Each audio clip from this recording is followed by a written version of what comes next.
ಶ್ರೀಪಾದರಾಜಂ ಶರಣಂ ಪ್ರಪದ್ಯೆ. ಪರಮಹಂಸ ಸದ್ಗುರು ಶ್ರೀ ಸತ್ ಉಪಾಸಿ ವಿರಚಿತ ಶಿವಾನುಗ್ರಹ. ಭಕ್ತಿಯ ಪರಿಪೂರ್ಣತೆ. ಪ್ರಶ್ನೆ: ಪಾರಾಯಣದಲ್ಲಿ ಶ್ರದ್ಧೆಯಿಂದ ಪುಸ್ತಕ ಓದುತ್ತಿದ್ದೇನೆ. ಆದರೆ ಕಳೆದ ಸಾರಿ ಪಾರಾಯಣ ಮಾಡುವಾಗ ಮನಸ್ಸು ಬಹಳ ಚಂಚಲವಾಗುತ್ತಿತ್ತು. ನನ್ನ ಮನಸ್ಸಿಗೆ ಪಾರಾಯಣ ಮಾಡಲು ಸ್ಥಿರತೆ ಇಲ್ಲ. ಏನು ಮಾಡಲಿ ಅಪ್ಪ ಎಂದು ಅಪ್ಪನವರಲ್ಲಿ ಕೇಳಿಕೊಂಡರು. ಆಗ ಅಪ್ಪನವರು, ಭಕ್ತಿ ಒಂದೇ ಸಾರಿಗೆ ಬರೋದಿಲ್ಲ ಕಣಮ್ಮ, ಅದು ಪರಿಪೂರ್ಣ ಆಗೋದಕ್ಕೆ ಸಮಯ ತಗೊಳುತ್ತೆ.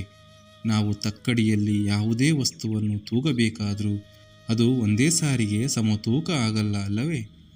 ಮೇಲೆ ಕೆಳಗೆ, ಕೆಳಗೆ ಮೇಲೆ ಆಗುತ್ತೆ. ಒಮ್ಮೆ ಆ ಕಡೆ ಮೇಲೆ ಹೋದರೆ ಇನ್ನೊಮ್ಮೆ ಈ ಕಡೆ ಮೇಲೆ ಹೋಗುತ್ತೆ. ಹೀಗೆ ಹೊಂದಾಣಿಕೆ ಆಗಿ ಆಗಿ ಕಡೆಗೆ ಸಮತೂಕ ಬರೋ ಹಾಗೆ ಭಕ್ತಿನೂ ಕೂಡ ಪರಿಪೂರ್ಣ ಆಗೋದಕ್ಕೆ ಮನಸ್ಸಿನ ಚಂಚಲತೆ ಕಡಿಮೆಯಾಗೋದಕ್ಕೆ ಸಮಯ ತಗೊಳುತ್ತೆ ಎಂದು ಹೇಳಿದರು. ಜೈ ಗುರುದೇವ ದತ್ತ.